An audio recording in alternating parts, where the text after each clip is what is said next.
Can you hear that? I think it's supposed to spin. Oh, it is spinning. Creator Clash is back. Tickets are available down below. Okay, this wasn't as epic as I thought it was gonna be. It is quite beautiful, I have to admit. Ah! Jesus Christ. How do I kill it? Before I tell you guys whether I'm fighting or not, I want to give some context as to what makes Creator Clash special to me and why we have to bring it back. Because I've been teasing things like a Creator Clash documentary. And I think I disappointed a lot of people because you're like, where the fuck is that? Well, I'll get into that. Now, this whole thing started with a beef between me and RiceGum. That sounds a little stupid, but sometimes stupid ideas turn into awesome events. Right hand to Harley, and it goes down. The theory I had 3 years ago when trying to promote Creator Clash 1 is the same theory I have today. I think the single most important element of an influencer boxing event is the mystery component. Obviously, you gotta have, you know, popular influencers. Maybe it's important to have a little drama, a little beef. But what I think makes influencer boxing interesting at its core is the mystery. Who's gonna train, who's not gonna train, and what does their particular background contribute to the outcome of the fight? At one point in this video, I do say that I'll eventually make a documentary. We're all getting punched in the head. I'm documenting the whole thing. There will eventually be a documentary about the boxing event. I'm just gonna be real with you. That was the biggest lie I ever told. But seriously, I was intending to make a documentary. It just, I didn't know what was going to be important. I just have like 100 hours of me sparring and shadow boxing in like 4K. It's the most boring shit ever. That's not a documentary. I don't know why I ever thought that was a documentary. I'm not even joking. There's like folders on folders of me doing this. Like, is that a narrative? No, I'm an idiot. I never thought to like whip out my phone after an important meeting or important phone call and be like, we just secured the venue, guys. Epic Meal Time is dealing with a really traumatic hernia right now, and I'm not sure if we're gonna have a heavyweight fight. We're really scared, and those aren't the things that you really want to pop out the camera for and be like, this is what's happening. The first event went off without a hitch. I was so amazed by the amount of people who showed up. It was loud from the moment the doors opened to the moment they closed. Matt Watson and Dad just killed it and just set the whole thing off. And to top it all off, we raised $1.3 million for charity. That was the best event of my life, and I wanted to do that again. Now, for the second year, we didn't do as well financially. That's putting it lightly. We didn't anticipate the pay-per-view sales to be as bad as they were. Piracy was a little bit of an issue. The feedback that I had been receiving over the past year is like, just not enough advertising. A lot of people didn't know about it, and they wanted to know about the event, and they would have bought tickets. We're gonna try really hard this year to remedy that. We need to advertise it. Maybe that means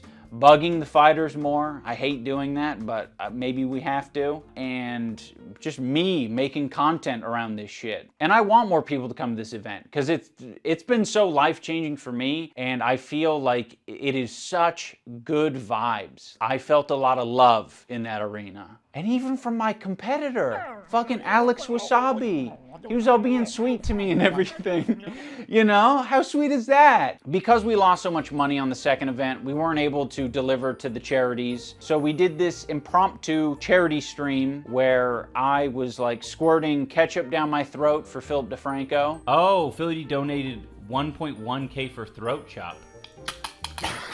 As much of an unorganized shit show the charity stream was, it really meant a lot to me to see how many creators and fighters and fans and people who pirated it came through and donated for the cause. Because that told me there is a way to fundraise for an event and also have an event. We can do both at the same time, and that's what we intend to do with this year's event. Now, obviously, we don't want a repeat of the previous year.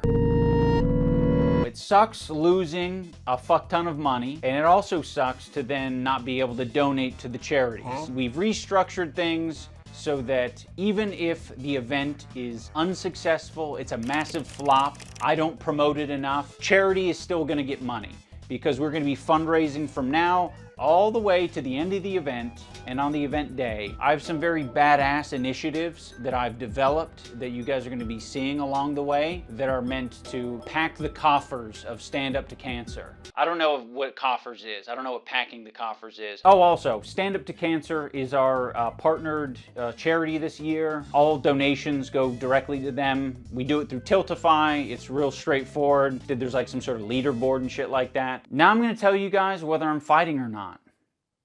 I'm not. I've sacrificed enough, number one, and it also kind of goes against my theory about influencer boxing. I said it 3 years ago, I'm saying it again in this video. The more an influencer boxes, the less utility they have. I'm approaching what would be my third fight, and it would be cool to win, but this isn't a movie. I'm okay with not fucking winning this shit. Hey, don't get me wrong. If there's enough people interested, like, I'll come back. What I'm getting at is that the fight for me is more about the event itself. Like, that's what I'm fighting for, is I just want the event to do well. If I'm able to eventually win a fight, that would be a cherry on top. That would be awesome. That'd be a really cool redemption arc. For now, I really need to focus on the event succeeding and also just making money. Like, this shit has just drained me over the last 3 years. Let's put it this way. If I fought this year, that might mean that I took Freddie Wong's slot on the fight card because Freddie Wong is fighting. That's fucking Freddie Wong walk it jump, and I think that's way better. If Hundar came back to fight, we might not be getting LA Beast. That's the thing I don't think a lot of people get. This guy eats cactuses. This guy put his hand in some fucking vile concoction that made him scream bloody murder. I still don't know what the concoction is. This guy is insane. If Matt Watson came back, we might not have room for this guy that I met at E3 10 years ago, who now has a booming animation company and apparently likes to do violence in his spare time. The website's in the description. Go check out all the fighters. The YouTube account is going to have a bunch of original content that's following these fighters, so you're going to be able to be a little bit prepped. The best thing to do is follow all the Creator Clash socials, so you're able to be updated on everything. This year is going to be a banger. I think it's a great idea if he doesn't fight.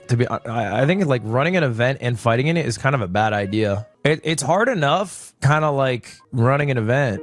There you go. I got an endorsement to not box. Thank you. Bless. To close this video, I want to leave you with a little hype trailer that I've been working on, just to get you guys in the freaking Would I be to borrow a gun from my panel? Just for like one, I'll pull it just once, real quick one. I didn't know there were other girls in this Discord. Go take a shit in the bathroom! Get on the ground! Get on the ground!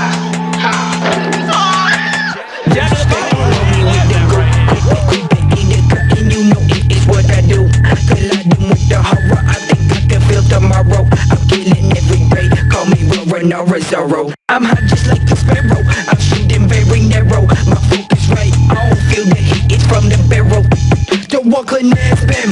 It ain't real, my friend. Dig it out. Looking like a fucking fool, my man.